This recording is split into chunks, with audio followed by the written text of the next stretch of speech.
Hello and welcome. I'm the Restless Kaiser. I'm Johnny B. And I'm the Wardrobe.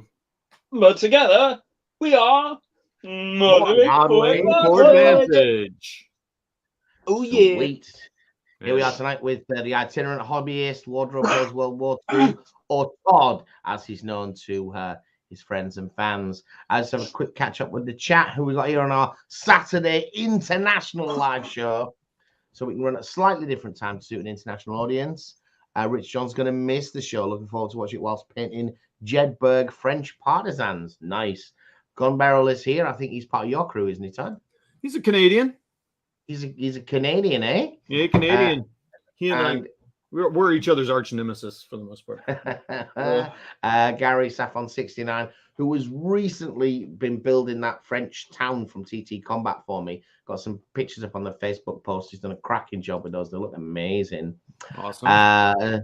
Tony Halton is here, and Gun Barrel, as any true Canadian would, said, eh? All right. Modeling tonight, I am going to paint green helmets on these Flames of War British World War II infantry. Oh, mate, they are getting there. I am tonight finishing off Spitfires. Ooh. And the F-109 Mr. Schmidt. Oh, look at all that yellow as well. and some MTBs. I am going to touch them tonight. That's what I'm going to do. Some more top. And look at these little bitty dudes. Are you actually modelling tonight, Todd? I am actually. I got some figures that are, it takes me years to paint minis, literal years. Years. So 15 mil Forge and Battle French. Nice. Sorry, they're not focusing in there, but and I've got them. So I do what I do, and this will kind of relate to what we're talking about. I base them in 2s. They're on the small, like size Flames of War bases, leaders on rounds. But we can talk about that. But yeah, just I just take a long time to paint because it's not my favorite thing in the world. Absolutely fine. Before we get into the meat and tatties of tonight, can you tell the wonderful viewers who you are and when they can find you on Tinterwebs? So you can find me on the YouTube at Wardrobe, spelled as you see it there, Wardrobe, plays World War II. And I believe I did WW2 or WW11. All right, and right there is where I used to be known as Itinerant Hobbyist, but that was kind of a weird name. And I thought of this wardrobe because I got this robe from my dad after he passed away. And so I kind of wear it in his honor and think about him when I wear it. So I thought just change the channel. I got comments about it, so I started wearing it. Awesome. And if you can figure it out from the title of my channel, I play World War II games. So I play both Hex Encounter and Miniature. We'll talk about the games we play because I think that's kind of the part of the talk tonight. That's the show. Yep. That is the show. I will occasionally play BattleTech, occasionally, like very rarely, and sometimes occasionally another one. But it's funny, man. When I do that, those things don't get very many views. So I was like, well, I labeled my channel, and that's what happened. I mean, I was seeing that anyway. And then I do play sports games as well, like sports dice and stuff, just because it's kind of fun to do that sort of thing. So I actually created another channel called Wardrobe Plays Sports because the same kind of thing. And it was actually after a call with Kaiser. I was like, yeah, you know what? I think I want to do that. And sports. Sports board games, right? Yeah. Mm-hmm. Sports. Yeah. Kind of baseball and American football right now. Though I do have a soccer/football game that I do like, but I haven't played it in a little while. But I do like that as well. So. The four sports. Before you continue, Mr. Eric Craig has commented, Mr. Schmidt and Spitfire for what game? Does look cool. Why don't you tell him, John? The Blood Red Skies, isn't it? That's what it's for. And other various things, no doubt. I'm sure. And why are we playing Blood Red Skies, John? Right. So what you want to do, Mr. Eric Dude, is go check out our channel and have a look at our Combined Arms campaign that we're running at the moment. it's gonna happen. There's gonna be some dogfights, and there's gonna be some battle boaty fights. Boop, boop. So yeah, check it out. And what are the boats for again? I don't remember the name. Cruel Seas? Cruel Seas in this instance, yeah. Okay. So they're just little motor torpedo boats. Idiot governor. Whee. Yeah, right. There you go. Yeah. So far we've had 4 or 5 battles in the campaign. This is combined arms, like you said. But we definitely wanted to, as part of this campaign, because you have the option to fight the battles, either just roll a dice on the campaign map or fight some of the battles. We always said, but we don't play these other games from Warlord very much, so let's get some of them in as part of that campaign. Yeah. The truth of the matter is that those games don't have massive audiences. A bit like what you just said about sports. And if we played every Blood Red Skies battle that we every time a fighter got into combat in that campaign, we'd have 24 Blood Red Skies games and nobody would be watching them. But we definitely want to get 2 or 3 games in during the course of that campaign so people can get an essence of those games, because we've got a reason to fight them. And that, I always find games where what I love about campaign games is the outcome. Consequently, the outcome of this battle matters. Yeah, and I love it. Even if it's just simply, if I lose this mission, my little plastic soldier dude on the map is dead. This makes me sad. So I fight hammer and nail for it. Yeah, absolutely. So yeah, I've only played a campaign game with McMurray. We played a Chain of Command 6 series of games, one of their pint-sized campaigns on France, and I use these guys. And it was it kind of was it's kind of a ladder campaign type of thing. You're kind of moving up the ladder down if I won, but I lost all 6 games. But but you get still playing in game 6. I'm terrible. He's really good at games. He understands. Anyway, I don't even know. Sometimes I wonder why I even play these games, but but it's cool because your losses or gains affected the next battle. But what I think was kind of cool about that whole what are they calling their system? The bolt action combination? Combined arms. Combined arms. I think that's pretty cool, having the air. You kind of battle it out, and I guess if you get it, you might get air support at the battle or something, I'm guessing, or that kind of does it impact it like that? Really odd, because the pieces are on it's set down. You've got your combat actions on the ground, then you've got your sea actions, and then actually that's all combined as well. But the air combat is a completely separate phase where you do dogfights on a dice roll, and then which has 0 to little. It has very little consequence on that. I think, because it's very difficult to kill a plane. Can you run it through again, Kaiser? Because I can't remember. But yeah, you have a dogfight and you'll lose, and then you have to roll a dice, I believe. And on a 6, you've taken the piece out. If you haven't, then the piece is still on the board. And then you go and do, a bombing run or a strafing run. So yeah, so what John is explaining a lot of detail here, but kind of making the headline for information. Do it. It's getting lost in there. So yeah, one of the things about the air phase, and it's its own sub phase, and the consequences of it, they're not quite the same. Probably to keep, I don't quite know why, but if you fight an air-to-air battle and you win, the chance that you actually destroy the enemy piece is really low. It's only a 1 in 6, and that which what John had just said, and what that often means is that the air-to-air battles have very little consequence, and I think that that's actually a mistake in the game system. I think that there's not a lot of point in fighting a Blood Red Skies battle because it's unlikely to matter. So it does not affect the land battle. Like if you were to then play a bolt action game, you would allow you to have air if you were. So air to ground interaction is done by air. You conduct an air raid. All pieces left on the board, aircraft that are adjacent to a ground or sea piece, can then conduct an air raid. and have a chance of destroying that piece. So yeah, definitely can affect the battle. The thing is that the air-to-air is very unlikely to affect each other. Even if you play Blood Red Skies to its completion. Interesting. So Kaiser just won the game. Right. So what does that mean? It means he still has to roll 1d6, and on a 6 he destroys the piece. In the rules.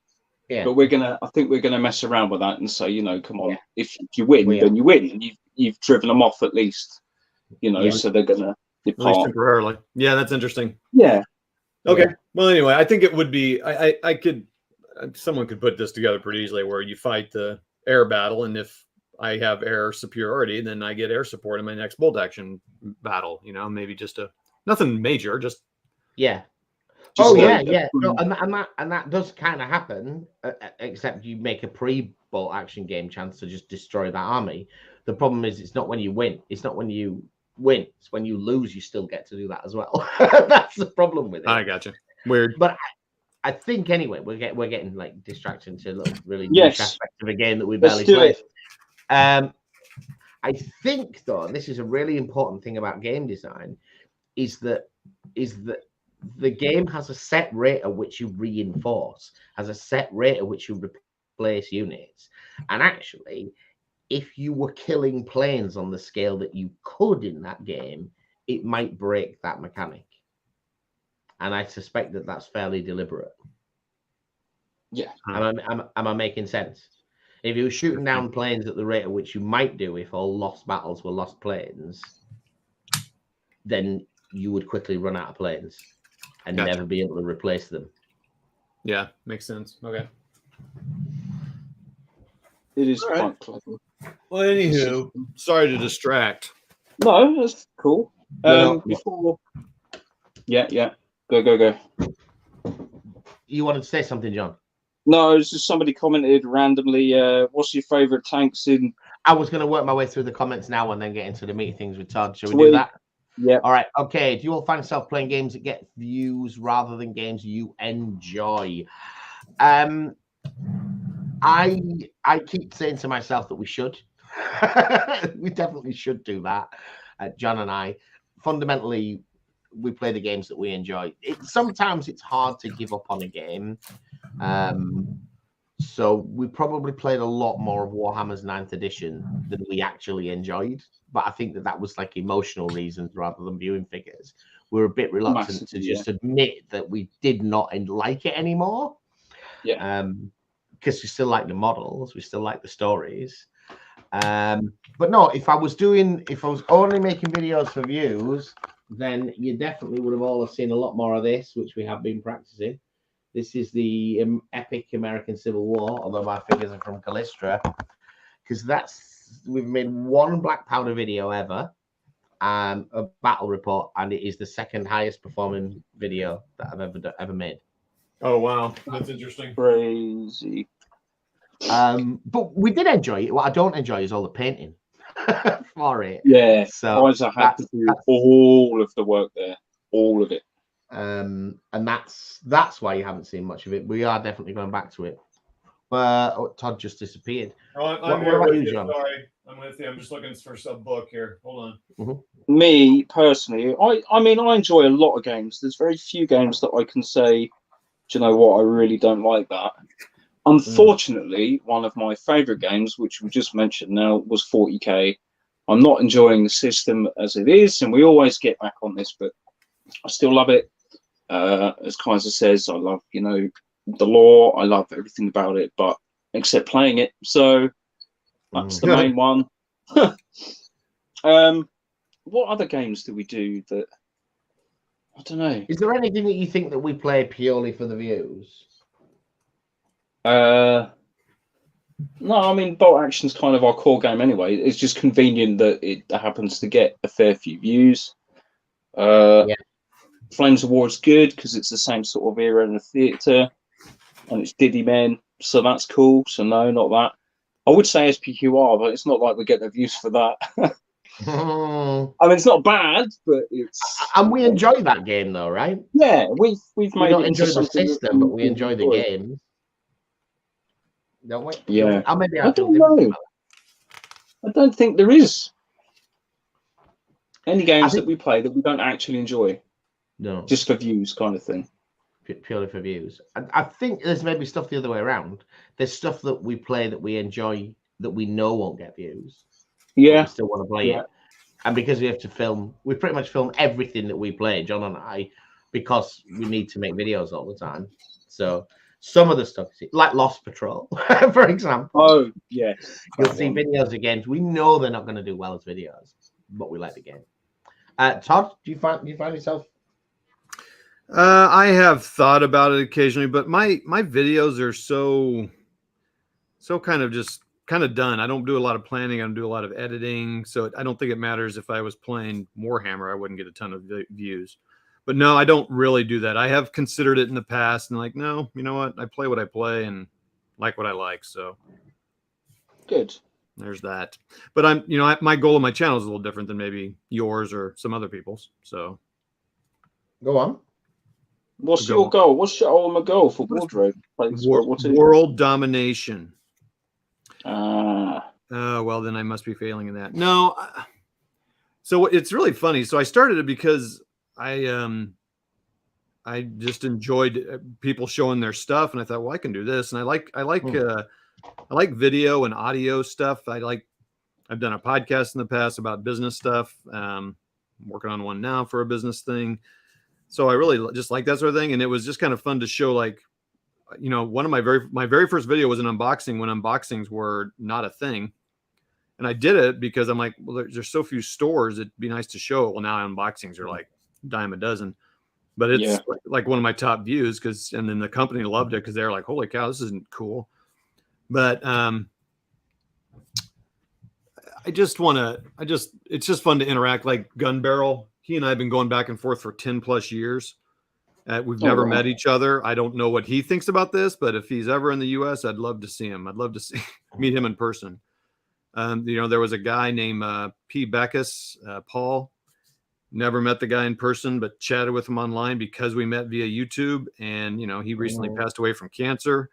And, and a bunch of us here, and I know there are a bunch of wargamers that watch because we watched his funeral. So he's was in Australia, watched his funeral in the middle of the night, whenever it was on a weeknight, and found myself crying, and I never met the guy. And so that was unexpected, but it is definitely the reason I keep going. I mean, like you guys, right? This community. Yeah. I mean, and there's people that I think I could visit, and I would certainly welcome to visit if they were in person here and either play games or just hang out. So that's a big part. And I do want to mention real quick, just because I want to make sure people know about it, that Peter Pig, who makes 15 mil miniatures, they're, rules agnostic, which we're going to get to, but they just make good 15 mil metal minis.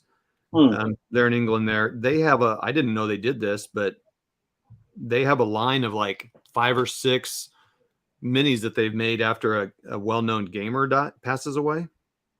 Oh, really? So they made a Paul Beccarelli mini. He was a policeman. And so they put him in his policeman uniform. He's 50 mil and he's like pointing and, yelling or something. And it's cool. It's free. You just have to put it in with an order. And then they have some other heroes and kind of stuff like that. But those are the ones that stood out to me where they're kind of in memoriam things. So you just put together an order and you just say, hey, include the Paul Beccarelli. You can only get one at a time. It's kind of also a nice little thing for them. You can order more often from them, but it's really cool. So I'm looking forward to getting that. We just discovered it this week. So I did not know that. Yeah. Yeah. It's pretty awesome. So Peter Pig is actually, I know Peter Pig has been around for a very long time. I got in touch with them earlier this year about 15 mil desert infantry. Okay. Asking if they were prepared to send us some figures for review purposes. Because Africa Core metals from Flames of War, they're just not available and haven't been for about 18 months. Okay. You can't get them from Flames of War. That doesn't mean there isn't any in any shops anywhere, but you certainly can't get any new ones. What's out there is what's out there. So I was looking at other companies. I messaged Peter Pig and he said, I'd love to do this, but the sculpting team are redoing them next year. So I'm really not up for showcasing what you know what I mean. Like the current range is coming to the end of its lifespan. So get in touch with us again next year. Yeah, they're pretty good minis. They are updating them, and they just have a ton of ranges, and you can buy small lots. So you're not buying 50, you're buying 8 of something. So like if my French, I kind of need to round them off with a few more grenade launchers. I could use a tank, so I can order that mini to kind of round out an army. It's pretty cool. That's good. They do also have rules and stuff like that, but I think their primary focus is selling their minis, obviously. So yeah, and primarily they cover a bit of broad range of historicals, but they have a massive 15 mil World War II range. Yeah, they do cover. And they were doing it when it wasn't a popular scale, when everybody was still playing 20 mil. Oh, that's interesting. Okay. I don't know what it was like in the States, but 30 years ago, 40 years ago, World War II was 20 mil, because that's what all the Airfix kits were, you know, all the model kits. Yeah, that's the impression I get. And it's only more recently. So Peter Pig was one of the really early adopters of saying, you know, with stuff like Chain of Command and Rapid Fire came out with this. Let's do this in 15 rather than 20. Anyway, next question, Sir Dragon. What's your favorite tank game and why? I'm just going to say, put it out there, Steve Jackson Games Ogre. Next, John. What's your favorite tank on tank game? Tank on tank game. Yeah. And why? Tanks. Well, the Tanks and Miniatures game. Well, the tanks, because it's just you throw your dudes down and you roll a whole handful of dice at each other, looking for pretty pictures, and you get some quite cataclysmic explosions of tigers. Mainly just that, really. It's fun. It's quick. And it's simple, like myself. Oh. Yes. Todd, you must have some...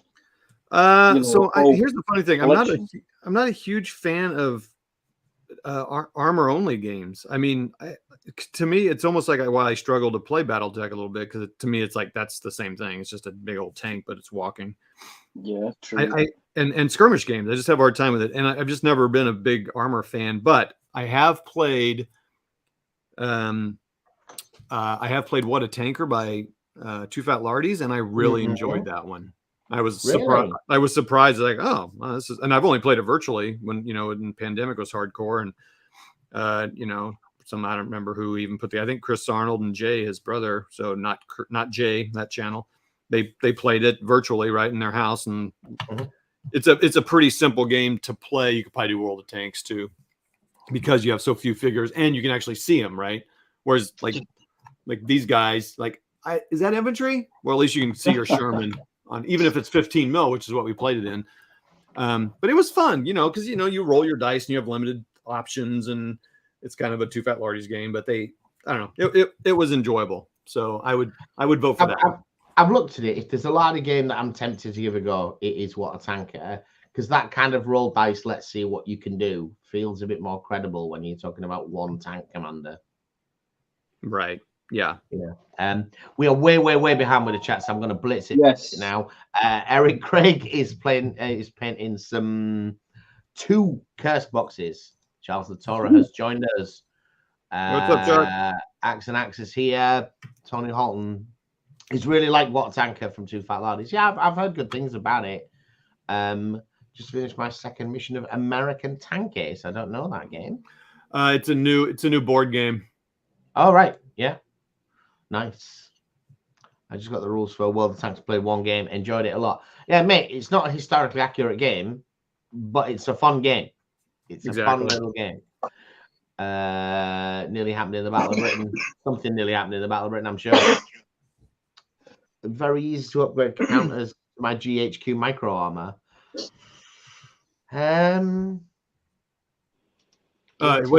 What he's saying is he could convert that game he's playing, that board game, into using GHQ, which are 6 mil, aren't they? GHQs. Yeah. So are the tanks bigger than the hexes? Maybe not. No, I don't think in that game they're pretty big hexes. Are they more like BattleTech size hexes rather than hex and counter size? Chuck will have to tell us, but I believe so. Yeah. Yeah. Cool. Subs is here. So go back from Tiger Day. Hey, hard reset for 40k needed. Absolutely a fact there. Who's the guest? Never heard of him. Says some dude called Mini Walmart. Exactly. Some redneck, I think. Can you charge him for viewing this? You might charge him like $50. Excellent. Very insightful. Appreciate the response, sir. Pondering it with my channel myself, and yes, there's a real lack of epic black powder battle reps. I think it's a painting, mate. It's so much to paint. Honestly, it's a lot to do, even if you're not intimidated by it, and I definitely was. Yeah. Any plans for a bit of Saga? Oh, do you know what, James? There are so many systems out there. There's so many things that we'd like to try. And Saga, I'm not interested. I just cannot say that we're going to play another game anytime soon. Like I said, it was about 14 months ago the last time we had a black powder battle on the channel. Yeah. You know, there's a lot of stuff that we don't cover the games as well as we'd like to, that we already cover. You know, and that might be a bit of a thing for our Christmas show, really. Put it out there, see whether people want to see. Did they want all the new stuff, or did they really want to see more of the things they already came to watch? Wardrobe, that's the attitude I have, just playing post. Yeah, absolutely. Lack of epic black powder content. There's a lot of black powder out there. Yeah. Painting. Hell Caesar revised rules. Yeah, for everyone that doesn't know, on Warlord Day, which we completely missed because we were interviewing someone rather than in the seminar with Rick Priestley. There's a new Hell Caesar rules coming out. It's an update rather than a radical rewrite, but it is stretching the period through the 100 Years' War and the high medieval stuff, which will include War of the Roses, Wealth of the Worthies. Nice. Old Glory have 15 mil. Yeah. Thanks. Simple, quick. Shackles and Sprues says need to try Water Tanker. I think I will. I think next time I see Lardy Games at a War Games show and I can just buy the book there, I'll probably impulse buy it. Shackles and Spruce is rigging Black Seas tonight. All right, mate, keep your wrists away from the blades. Halfway through this process, you may decide to stop cutting the rigging and looking at your own board. Good luck with it. Subs has caved in and ordered Gentleman's War. I don't think you'll regret it, mate. It's a cracking set. We were really pleased with it. Axanax is painting up his GHQ, and then I'm nearly there. Oh my goodness, hit the nail on the head with unpainted minis for black powder videos. I get his tons, but I just can't watch vids with unpainted minis. And that was the first game that we looked at and had a very serious conversation, such as you can with John. It's hard to have a remotely serious conversation with him. But he said, should we make this? Should we try and play this without painting the minis? Because it's the only way. We were considering it. It's risky. We were considering the red on blue. The red on blue thing, yeah. And the answer is no. However, for anyone that is interested in black powder, Callum Brush and Quill has been plodding away painting 28 mil Napoleonics for us. If you're on the Facebook group rather than the page, you will have seen some pictures. We have been playing the Blue Book Osprey Chosen Men, and at some point in the new year, I think you will start seeing Napoleonic Skirmish appearing in the roster of MfA videos. But we've got to talk about tonight's content at some point. Yes, let's try and get there. So, Todd, mate. Can I say something real quick? Yeah. Kind of about that. So I was online very tempted by, because I've been tempted by Epic, because I don't, I play World War II, obviously, and I like it.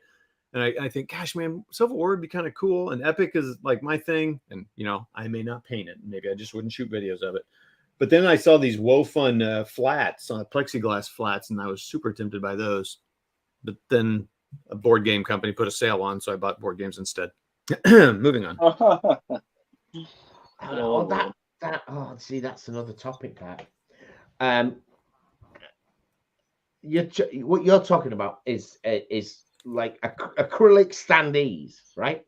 Yeah, so they're they stand up vertically, ranked up dude bros. They're printed in color front and back, and they're very well drawn. I mean, the art is really nice, even if you don't like the minis themselves, what they stand for, whatever.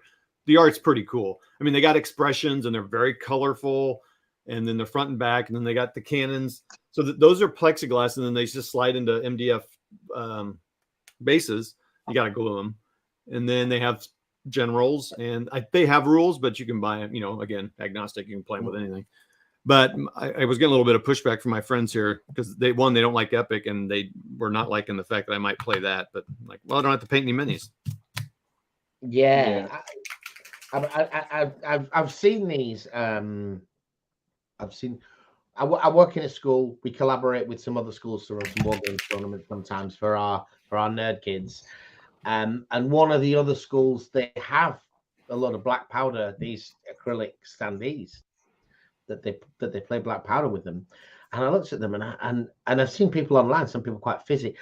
I don't know whether I'm too much of a purist. I mean, I must be, because there's clearly a market for these. And Todd, you said you're interested. I just look at them and thinking, why would I want those rather than miniatures?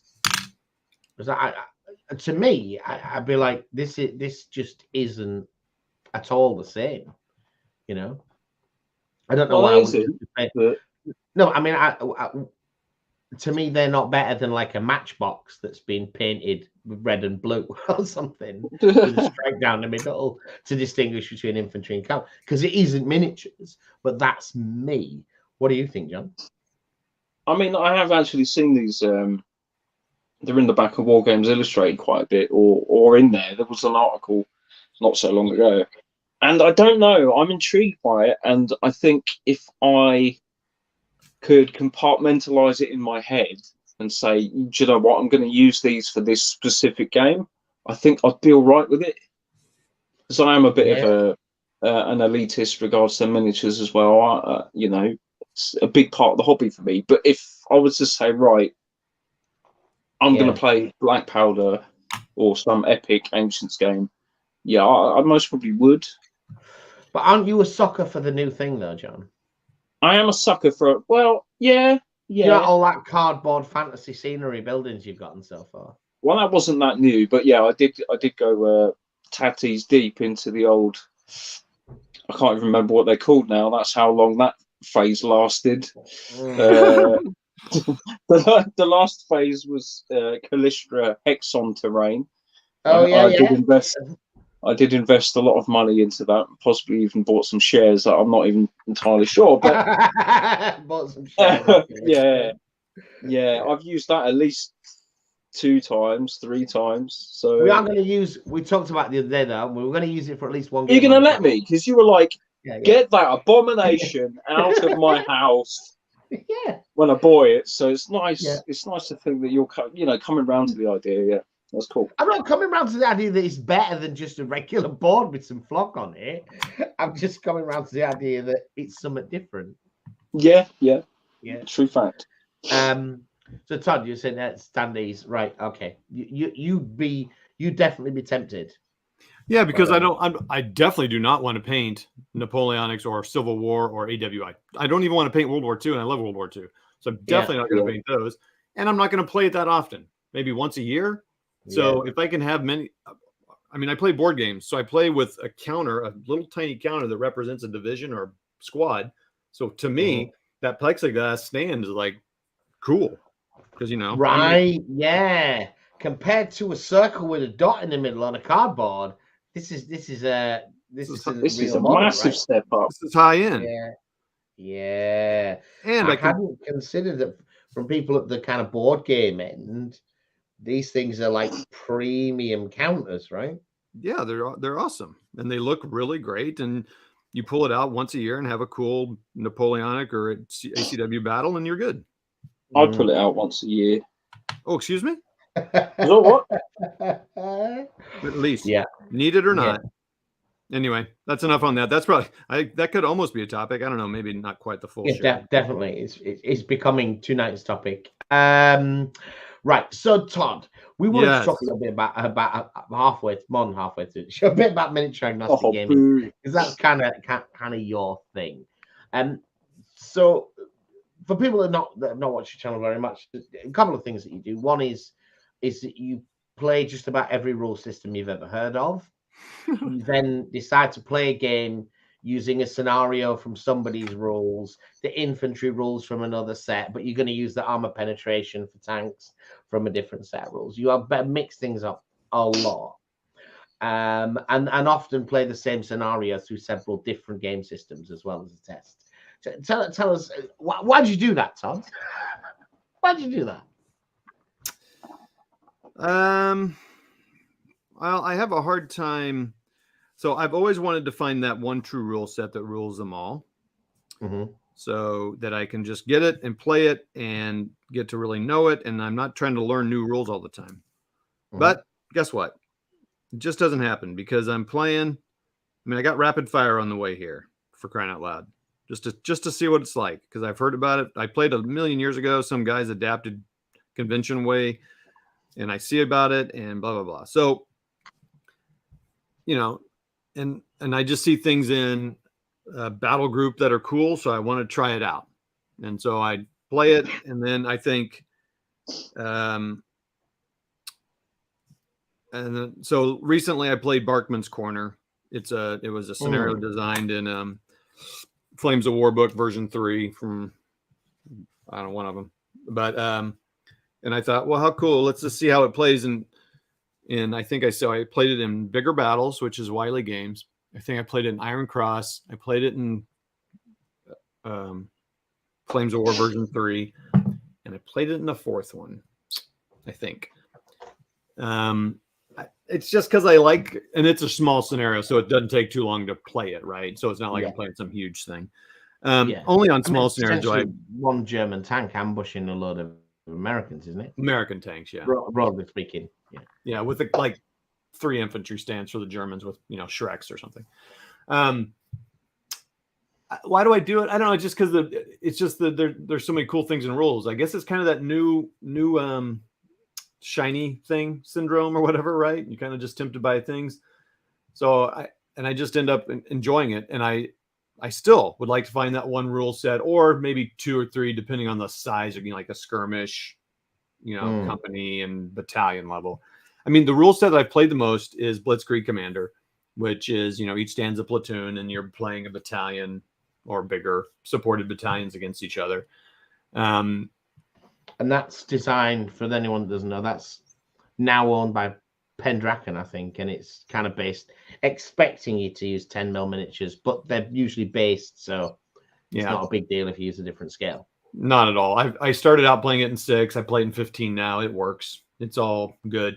And I think even in the book it says, like, they're even, maybe, I don't know, I could be misquoting it, but they're tongue-in-cheek, you know, use 10, but you can really use anything. And they say that, right? Because and all their pictures are 10. And the guy that designed it originally played it and designed it with 10s in mind. So it's kind of a natural, probably one reason they bought it. But I don't know. I can't really, I mean, that's the only reason. It's just because I think, and like, even with Blitzkrieg Commander, I love that rule set. I mean, every time I play a game in that, I love it. I mean, I just have a great time. But then I'm like, I wonder how this would play in insert rule here. Just because there's cool little things that they do, right? Do differently. And you think, you know, when you play a game for a long time, you think, I don't like the way they do wounds on these stands. I really wish it was this way. So one thing I like about Flames of War and Fistful of Toes, which is not to be confused with Fistful of Lead, Fistful of Toes, and Toes being the tank anti-tank weapon. Tube-launched, optically wire-guided missile, sir. There you go. Anyway, that's what I mean by it. So those 2 games, your stands have like 2 or 3 statuses, right? Like what is it in you can either be pinned, I don't know, maybe it's only 2, and well, no, you can be good, pinned, or dead. Yes. And I like that because it's just boom, boom, boom. It's simple. The one thing that kind of wears on me a little bit with Iron Cross and Blitzkrieg Commanders, you've got to keep a track of this. That stand's got 6 hits or 4 hits or whatever. So you have to have dice or a marker or something, which is fine.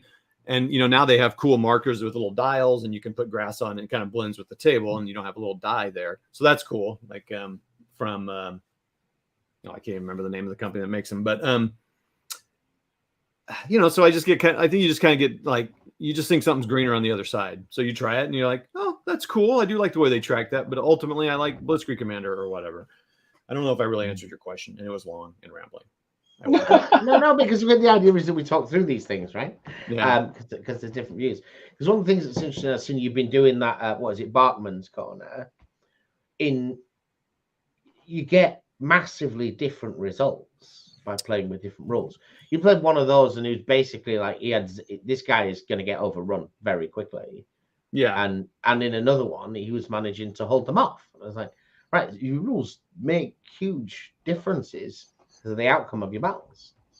And yeah, so yeah, that's interesting. And it's kind of cool to see how they play out and how the rules are designed. So, and I, there is a little bit like on my Flames of War one, I'm not really sure I played it to the rules correctly, not on purpose. I don't know the rules that well. So I think there's some mistakes I might have made in that.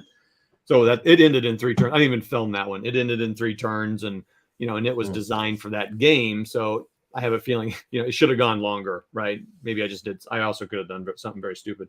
But I'm sorry, I'm just looking at my phone here to go look at the battles I played in because they're fairly recent. Yeah, and you have to design the scenarios for the rules, right? They were designed for Flames of War. So there's some things that they did with the army build out and the way the board looked based on how those rules work. The I go, you go, the very structured, there's not opportunity fire.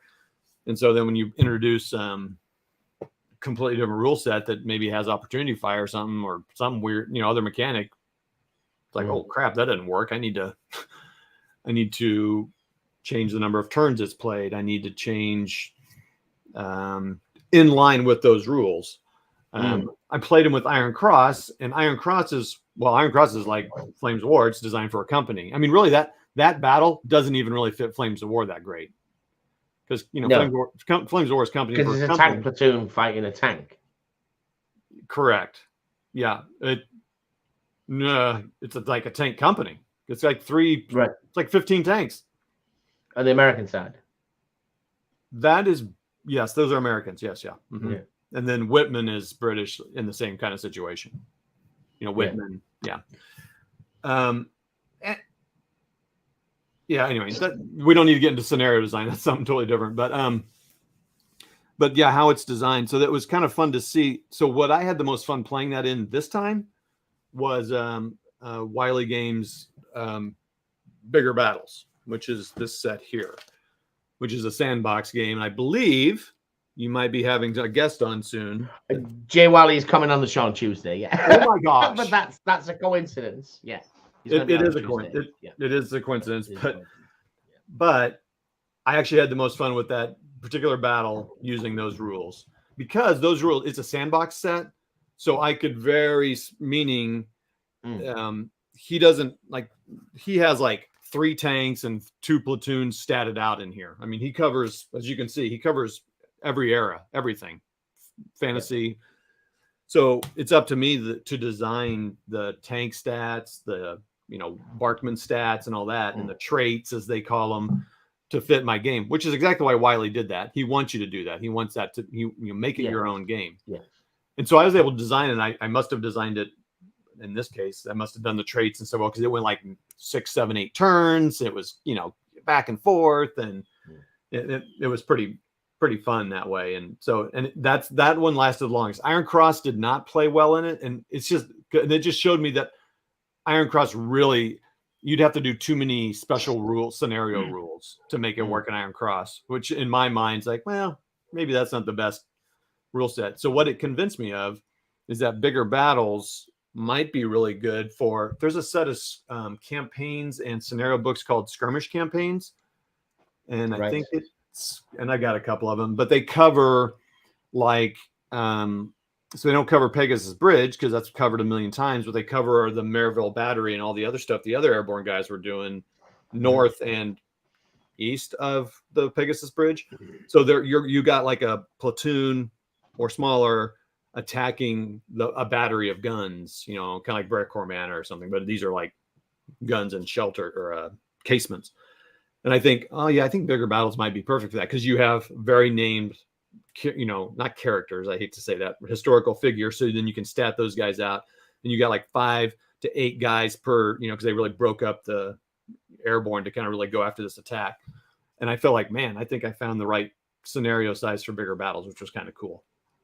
Yeah. You look like so is that not it then?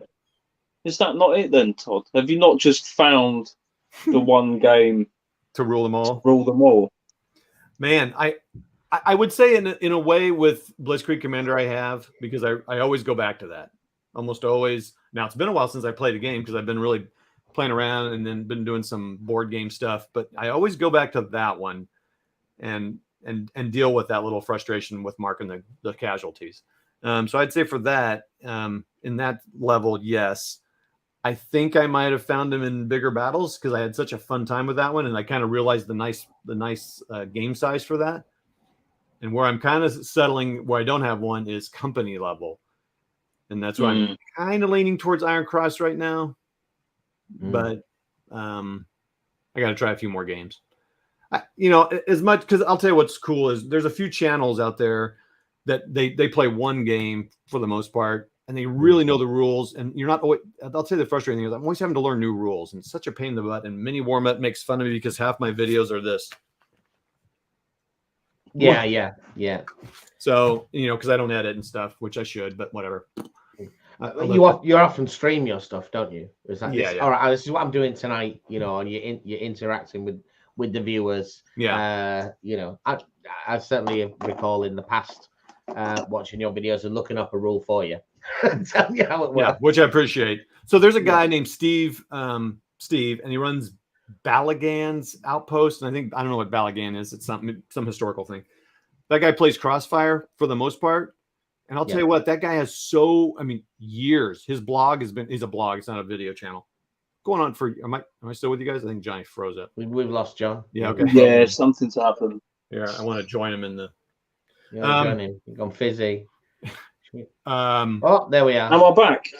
Yes. The cool thing with Crossfire, well, I'm sorry, not with Crossfire, but with him and Crossfire is he's played it so long that he's got like hundreds of scenarios, hundreds of special rules. Like if you're playing Stalingrad, here's a special scenario rule so that it fits he just knows the rules, and they're really not complicated rules. Like most of the games I play are not complicated because my mind. So what's so cool about that though is that he doesn't have to think about the core rules, and he can spend his time making really cool minis and making really cool scenarios, and his website's just a wealth. So if you ever play Crossfire, anyone, go check out Balagan, Balagan's Outpost or something. Just look up Crossfire and he'll come up because he dominates. But I envy that a little bit, honestly. That he kind of and he's settled in that. And there's a little bit of can we all just go into therapy here for a second? There's something to be said about the contentment at enjoying that rule set and knowing, doing that. Now, I would still say I'd probably still buy rules just to understand, like, what's going on out there, what are new developments, and because people do fun things with the rule sets, and you can always learn, especially for me, scenario rules. That's always a big thing. So in board games, like Advanced Squad Leader and stuff, you always have SSRs or scenario special rules so that it reflects that particular battle, better. Like maybe your machine guns break on a 10 instead of a 12 because in that battle they had a lot of problems or something. So I think that's the kind of thing. And the rules I typically play, Iron Cross, Blitzkrieg Commander, they're simple enough that you can add these little things. You're not going to break it, right? Because there's room for that. Or arguably they need it because they lack the granularity, right? There's another way of looking at that. Well, sure. But I guess in my case, I think this is an interesting approach. I think Iron Cross took this approach. Wiley Games definitely takes this approach. It's kind of like, hey, look, most miniature gamers are going to make up their own rules anyway. They're going to make house rules. That's a miniature gamer thing. And so I think a lot of it is, when I get playing with McMurray and Chris and those guys, we're going to kind of do it with the way we kind of think it should be done. Like, I think those trees should be this way, whereas you guys might say, well, I think trees should be this way or whatever. I don't know.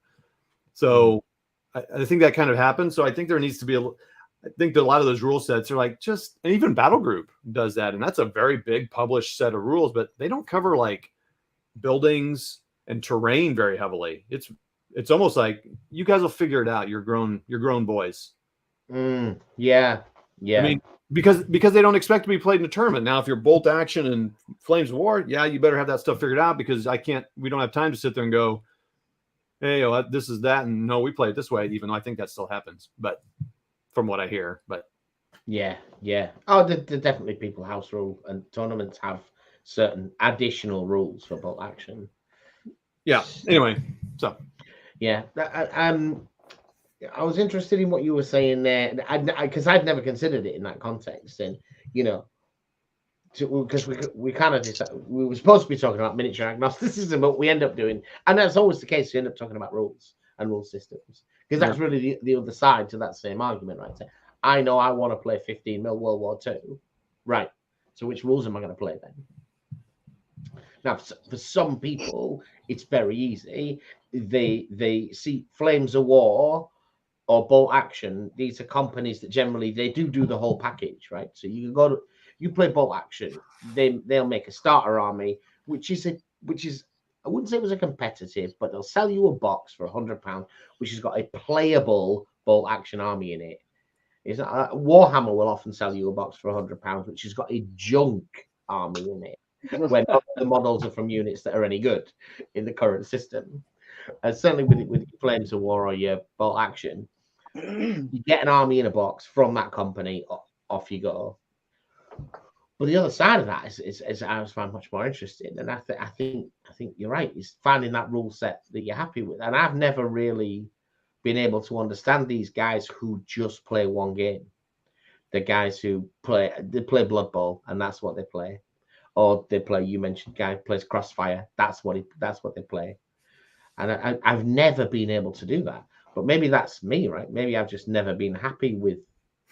It's not that I want lots of different things. It's that I haven't found my gaming wife yet, right? I haven't found the one that fulfills all of my needs. I mean, John is close to being my gaming wife, but not fulfilling all of my needs, I'm afraid, John. Oh boy. Intellectual conversation. Yeah. Nah. All right. You're right. Speaking of therapy, John, how does that make you feel, John? I don't feel much anymore, so okay, it's all good. We'll cover that in the next session. Yeah. Yeah. So, you know, before we got on here and you left the room, Kaiser, Johnny and I were just kind of chatting here, and I said something about, I don't know what it was, miniature agnostic rules. And I said, I think they're pretty much all that, but tell me if I'm wrong, Johnny, I think you were thinking about the myriad of other eras and genres out there, whereas I was thinking specifically World War II. Yeah, that's exactly what happened. Yeah, it was funny. It's like, and I was like, okay, I know where he's going, because I can honestly speak to like the Warhammers and all that stuff. And I would argue in World War II that there, Flames of War and Bolt Action are the two rules that require certain sizes only if you want to play in the communities that have been built out there, right? Like so Bolt Action, so Bolt Action is a game I really enjoy. It's another game every time I play it, I love it. Oh, poor doggy. I like the Bolt Action. I did that Band of Brothers one and built it and painted it in 28. I loved it. I'm a sucker for starter kits. That's my only reason that I don't like that I don't play a certain set, because I'm a sucker for that stuff. But I think it's just awesome. So, and Bolt Actions is awesome with all the stuff they include. So what was I saying? Oh, so those two sets to me are the only ones that really require, because like I play in 15 Bolt Action, and I've had plenty of comments from Bolt Action. People are like, what are you doing? Play that in 28. I'm like, who cares? It's freaking World War II. I mean, it looks better in 15 in my with the ranges, but I'm not going to play a tournament, and I'm not going to get, maybe when I played at a convention or something, I might get someone joining. Well, it's an interesting thing, because it really does depend where you've come in from the hobby, how you see this. Until I started YouTubing, I hadn't really come across the concept of miniature agnostic gaming. I was a historical miniatures gamer. I wasn't really aware of the idea of proprietary miniatures. It didn't really exist in the historical gaming side. Yeah. No, I'm with you. Do you know what I mean? It was just suddenly, as you look into it deep, and then you've got games like War Machine. It's like, no, you have to use their models. Nobody else's models look anything like their models. Yeah. And their models are a giant robot and a little wizard that's controlling them that runs alongside it or whatever. Yeah. These collections don't exist anywhere. Obviously, Warhammer does this. But yeah, just the idea that there were proprietary figure collections wasn't on my radar. I mean, wasn't there some pushback on the historical gamers with Flames of War when it kind of came out, and they're like, "Hey, you got to use our minis." They're like, "What the hell? I got a whole collection of 15s that we're playing Command Decision with. Why do I have to?" Yeah, well, I don't know in terms of how they respond to it within there, because Flames of War is like Bolt Action. It's not got a massive tournament scene, but its tournament scene is important to it. There are tournaments taking place all over the world for Flames of War. But actually, what you've seen recently is that Flames of War is doing really well out of O Group. Because O Group, the new Lardy game, which is maybe it's more like company to battalion level. It's battalion to battalion and regiment, yeah. Yeah, that kind of scale. And it is mostly played in 15 mil. And if you want a beautiful 15 mil World War II tank, you probably want a Flames of War one. So O Group, which is not proprietary in any way about its miniatures, a lot of its players are buying Flames of War tanks.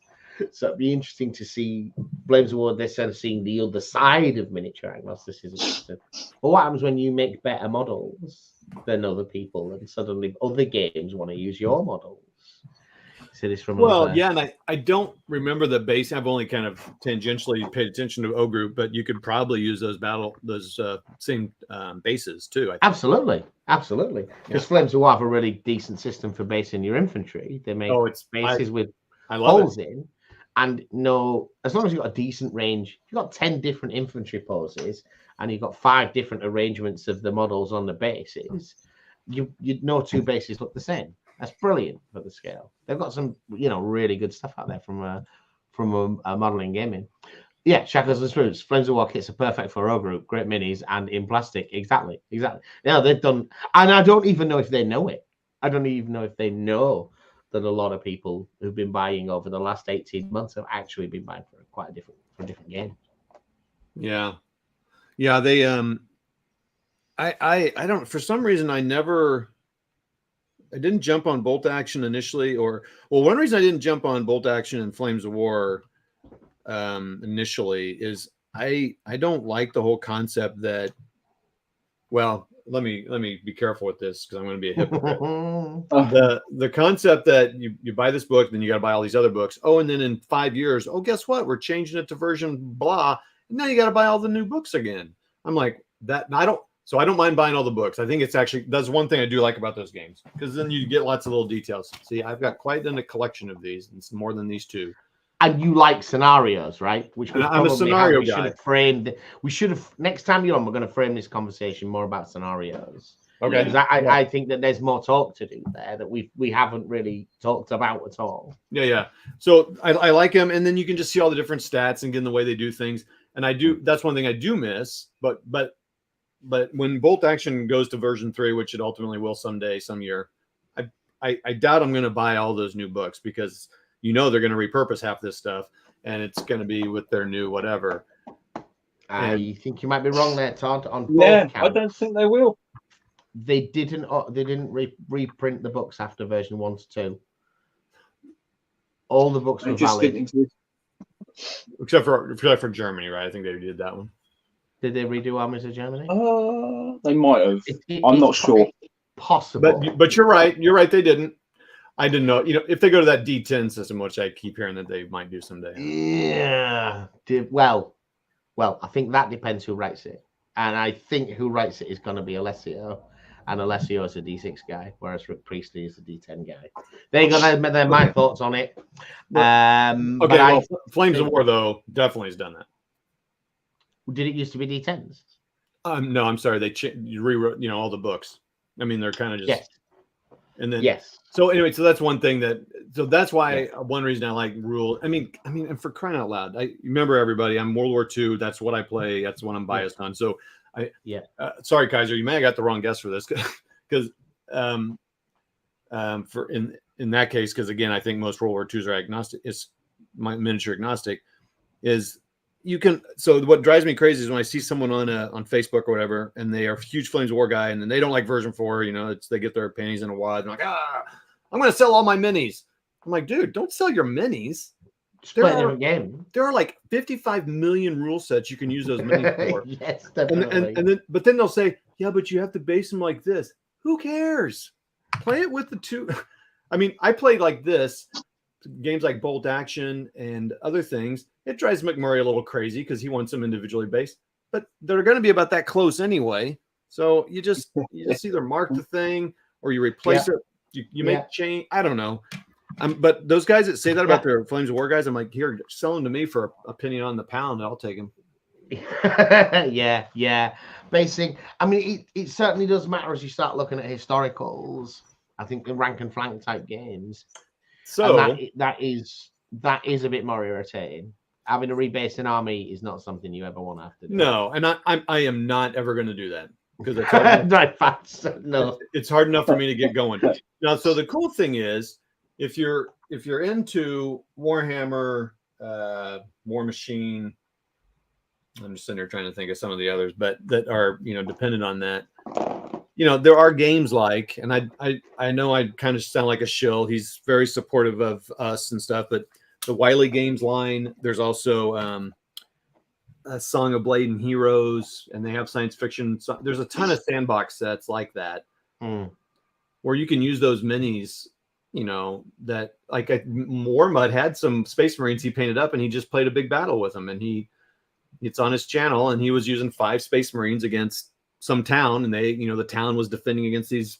He didn't call them Space Marines, of course, copyright infringement. You probably get your channel booted for this, but they were Imperial. Was that the Junktown battle? Maybe. Was here earlier. Mini, still here. Was that Junktown? He'd made a whole board of Trash Town. Yeah, I saw some of that. It's because he is also he's a scale modeler. That's what he was originally, and he had a very popular channel, scale modeling. So he's got a real good eye for stuff. And that guy, Trashton, that guy can take literally any trash and make it so that all that town is made up of recycled yogurt containers probably from every taco shop in his area, because the guy eats tacos like 3 times a day. His little radar dish, you can what I like about him is you can really, if you just look, you can tell what they were. Yeah, so I do that. Oh, I like how you cut the slits in them. See, I don't even do that. I just paint mine on there. So what is that? Mine are from shaving from razor containers. This is a dog food carton. That looks awesome. That's a great shape for bunkers. Bunker. So what's funny is, so I did get that right on Brian. He does the tacos. So what's funny about, that guy, his tables are great. And guess what? He pays nothing for that.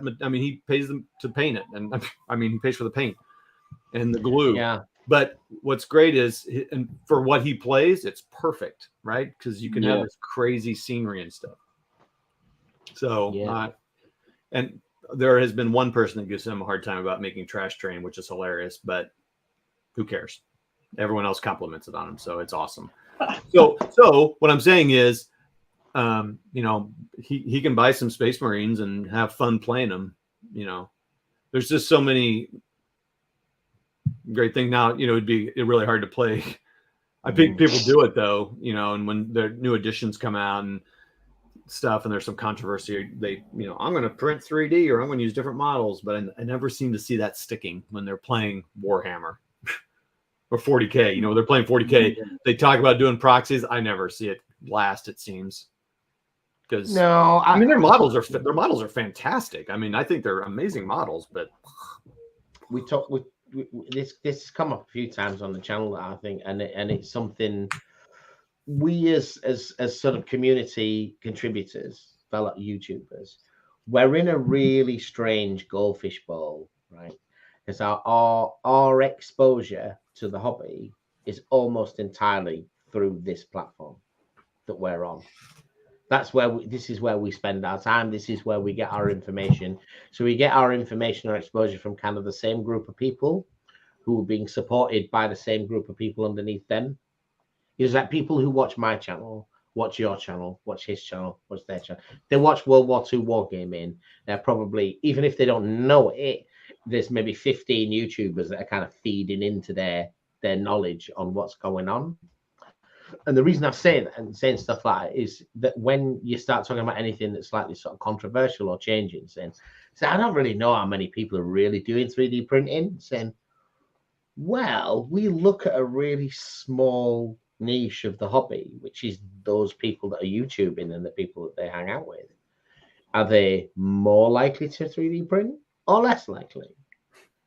But they're, you know, do you know what I mean? We're looking at a really strange piece of the strata to getting all of our opinion. The 3D printing is a really interesting topic, and I don't think anyone's really got a handle on it. I think people have all kinds of funny ideas about it. But well, I'll just tell you that a friend of mine has told me pretty much, do not buy any more World War II armor. I will print them for you. I'm like, okay. And they look at me. And if that pans out for you, I'll be delighted, because I can tell you of 100 other people who have been told such things. And then when it comes to it, it's like, oh, it's actually quite expensive. Oh, my thing's broke. Oh, well, we need to get another STL for that, and that's going to cost. That isn't really the Sherman that I wanted. I'm not. And when it's good, it's good.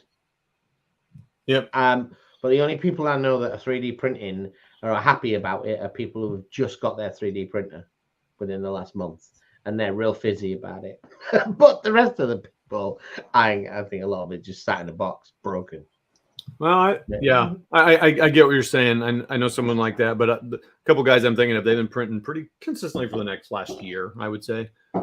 Like ships, like McMurray and Chris have printed just tons of, I don't know, some really small scale ships pretty consistently. That's a good use for it. Sorry, I was talking about non-YouTubing people as opposed to YouTubing people. Oh, no. Move outside the bubble. What does it look like? Is what I was trying to say. Yeah. No, you're right.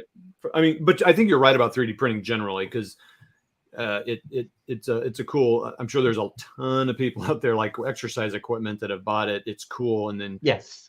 Oh my Lord, that's exactly the analogy, right? Yeah, it's the rowing machine that you bought. Yeah, right, or whatever. Maybe. But well, that's why I've never invested in it, because I see the work it takes, and like, again, I don't know if you've noticed. Nope. I wish I had a ton of money, I would pay someone to do all the hard work for me, and I would just play games. All the painting, painting terrain, all that stuff. But I would play the games.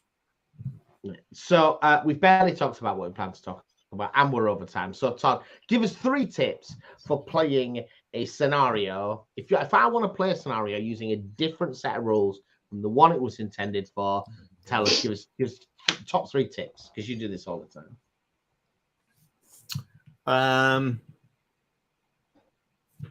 Be willing to. You're going to have to do some special scenario rules based on the rule set, right? It's best. Good luck playing it just as it's written, because it's probably not going to work. You're going to have to make some adjustments. So be loose about that. Be open to do that. Oh boy, this is a pressure question. I know that you're talking about mission rules. So yes, like the special scenario rules. And so you might have to. The other game I played that in was Fistful of Toes, by the way, and it is not designed for that. It was probably the least fun in that, but it's a great set of rules. But it's not designed for a skirmish ambush situation. Well, okay.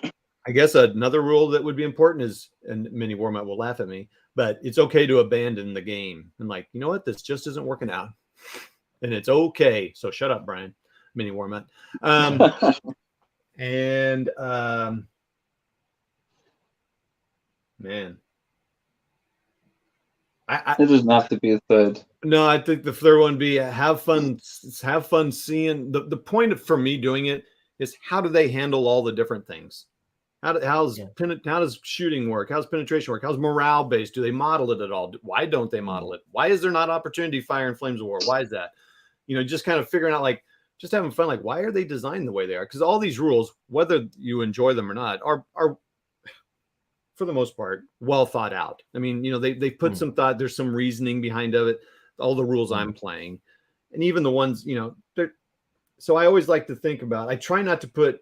So I do it partially, and I try not to put special house rules, except for, you have to put a special trait or something, or you have to set up the scenario a little differently. But I try not to put house rules on them when I'm doing that. because because I want to try to play Blitzkrieg Commander as written to see if it'll play it. Yes, scenario rules are different than house rules in my mind. That's another discussion probably. Yeah, but if you played it in bolt action, it might say get 2 units off the edge of the table by turn 8.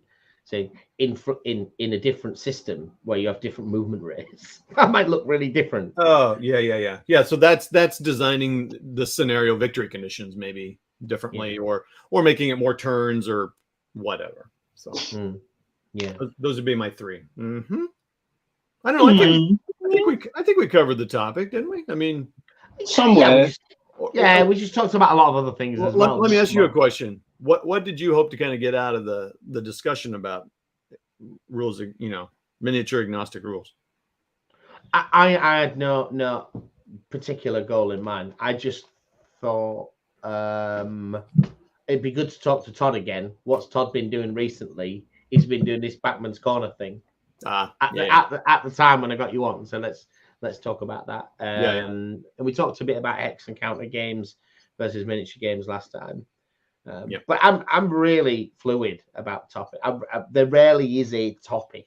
Because what I feel is I think that's very good in an interview type situation where you're trying to squeeze a lot of content in a short period of time. But I find it's far more interesting to just let the conversation go where it's going to go when you've got a guest on. Let's talk about what we're talking about rather than saying, oh, no, well, we're off topic here. Unless we go way off topic. Yeah, right. Cool.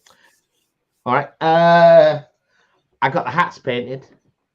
I've got some green on the helmets there. I think you'll see in the base colours on. John, where'd you get up to? I got the glass painted on all the Messerschmitts, and I'm halfway through the canopies. You're going to show them one. Show them a pretty plane, John. Yeah. Spitfire, that's not very pretty, and look at that yellow-nosed killer. Yeah, those 109s. I don't know, something about the 109s, man. Cool design. All right, and Todd, so I got all these guys, their boots and packs painted in brown. I am using my new favorite paint here to do it. Oh, speed pants. But as usual. You can't see it. I did miss a guy. Never fails. Oh, never fails. Remind these people who you are, Todd. Where can they find you on the internet and whatnot? It's Wardrobe Plays World War II on YouTube. That's my primary thing. I'm on Facebook as Todd Reed, but the same logo with the Wardrobe on it. And then I'm on Discord and whatever other stuff. But just watch me on YouTube. That's just the simplest place. Come subscribe, thumb up, hit the bell, blah, blah, blah. Join my Patreon when I create it, never. And anyway. Yeah. Gun Barrel says, where's his $2? Did you pay him to appear on the show, Todd? So, he can come get his $2 from my cold dead fingers. God bless. Just saying. Yeah. Gun Barrel, where's our $2 for the hour's worth of entertainment?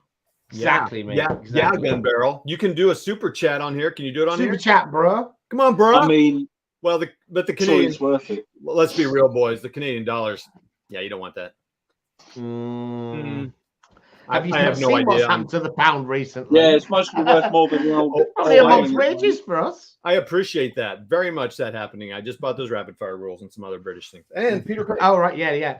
So if you were considering buying some miniatures or war games rules that are published in the UK, now might be the time to do it because our government is currently just crap train wreck of our economy. Yeah, it's never been cheaper to buy British. Woo!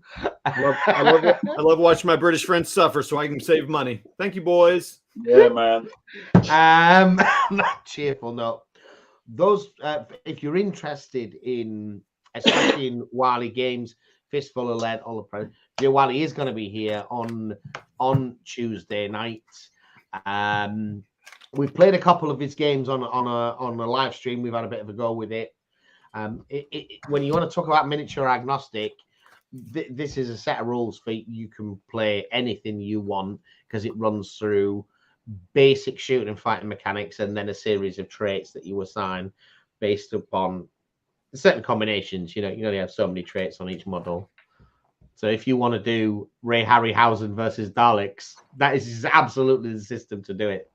Yeah, I mean, his whole thing is your miniatures will thank you, right? It gets all your miniatures into play. So that's why we have them. Yeah, absolutely. All right, guys, it's been a real pleasure. See you on Tuesday night. Thank you for watching. Bye-bye. Bye.